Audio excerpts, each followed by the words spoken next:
Now, look, I have enough trouble defending what happens or doesn't happen on this program, although I'll sometimes comment on other programs on 3AW and elsewhere. Not that I hear that much of them, but I have listened back to parts of Neil Mitchell's interview with Prime Minister Gillard this morning because of the reaction it has caused on air and off air and on Twitter. Critics accusing him of being a bully, even of being a misogynist, and others saying he was just doing his job, trying to get answers to questions about the unpopular new flood levy. Now, there's a danger when interviewing the PM, any PM.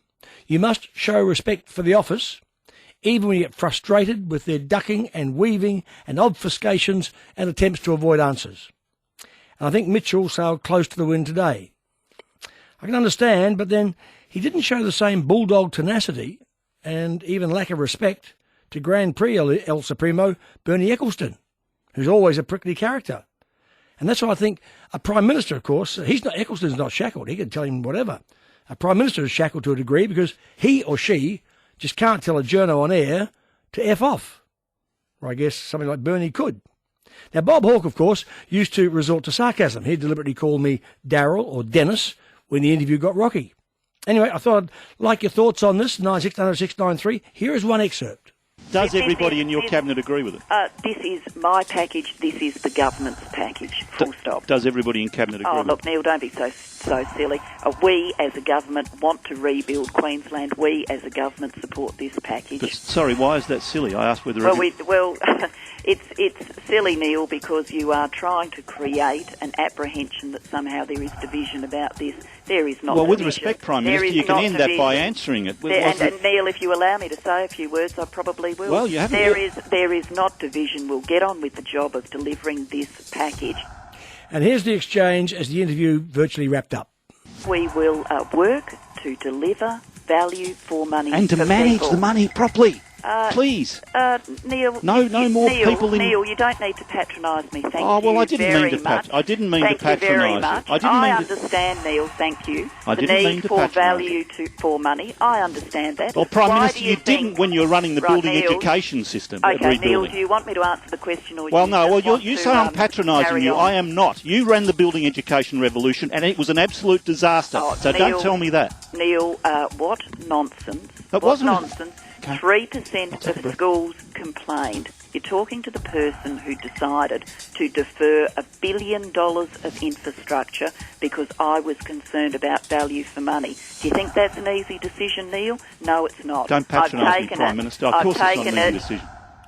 Well, yeah, I wouldn't have thrown the line of don't patronise me, Prime Minister, because, we're here. If a Prime Minister wants to patronise you, he or she will do that. I mean, they are the Prime Minister. OK, take some of your calls. It's 693. Where do you stand on it? Evelyn, good afternoon.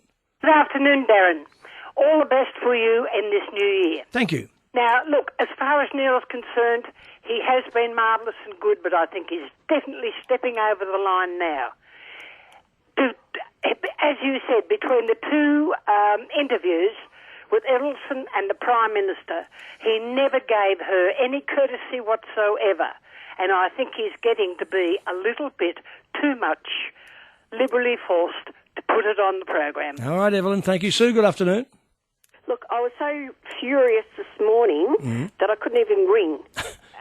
He was so arrogant and rude, and who the hell does he think he is to speak to somebody, even anybody like that? I mean, let's get a grip. I mean, if he's asking a question, let her answer. And besides, she doesn't have to answer him. Well, yes, she does. When you're asking questions as an interviewer, you expect answers. Now, I had Wayne Swan on the program yesterday, and it is frustrating because they don't answer you. They're a bit like the Joe Bjelke-Petersen used to say, never answer the question they ask you, answer the question you wanted them to ask you. And there's a touch of that still in Canberra, Sue. Good afternoon. Hey, Darren. That was a shocking interview this morning. He's really up himself, Neil. He absolutely, over the top rule. But you know what? He was made a fool of because, and I'm glad it happened, because she, the Prime Minister, took him to the cleaners, I think. And I would say a lot of people in AW, and I love your station and everything, but never refer to her as the Prime Minister. I've only seen George Negus say Prime Minister. I call her Prime Minister Thank all you. the time. I know you do, Darren. Maybe the earlier group, they all call her Julia, Julia. I would never refer to even discussing her as Julia this, Julia that. I think that, no, the office deserves the respect. I also won't call any politician on air when I'm interviewing them by their first name ever. John, good afternoon. No, we lost that, John. Yes, John. Reminds me of a young Darren Hinch. Bloody good on him. Okay, thank you. A young Darren Hinch. I think we're about the same age, aren't we? Anyway, Carl, good afternoon. Good afternoon, Darren. All the best for your health. Thank you. I think Mitchell was a bit over the top. He didn't show her any respect, but she bounced back. And I have noticed with your interviews, you do refer to her as the Prime Minister.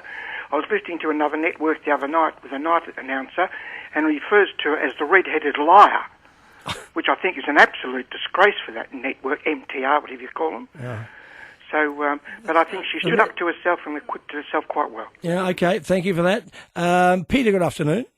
Hello, Darren. I'm just listening to your show, and I'd just like to say that I agreed with what Neil Mitchell did to the PM this morning. I think we need answers, and we're not getting them. I think she's the queen of spin, and it's disgraceful. And good on him, and good luck to him, and keep it up. Interesting thing I noticed yesterday. I watched the press club, and I noticed Michelle Grattan picked up on this morning as well.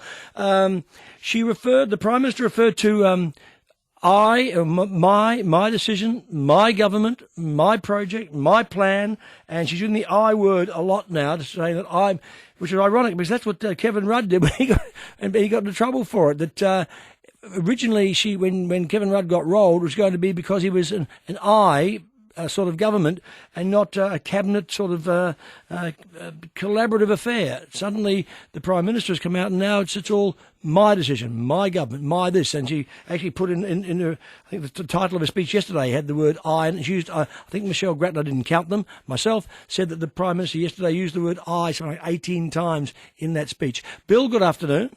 Yeah, afternoon, Darren. I think he grilled the Prime Minister in any other way that he's grilled any previous Prime Minister, or Premier for that matter. If he's got issues, I think he spoke the same to her as what he has done to Was Mitchell as tough on Jeff Kennett when he was a regular, or was he as tough on John Howard when he was a regular?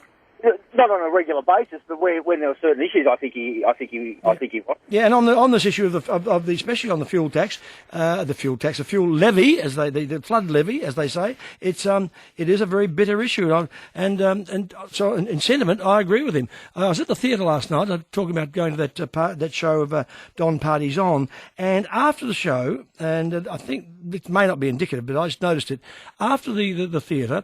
They had people in the lobby with buckets to collect money for the flood victims.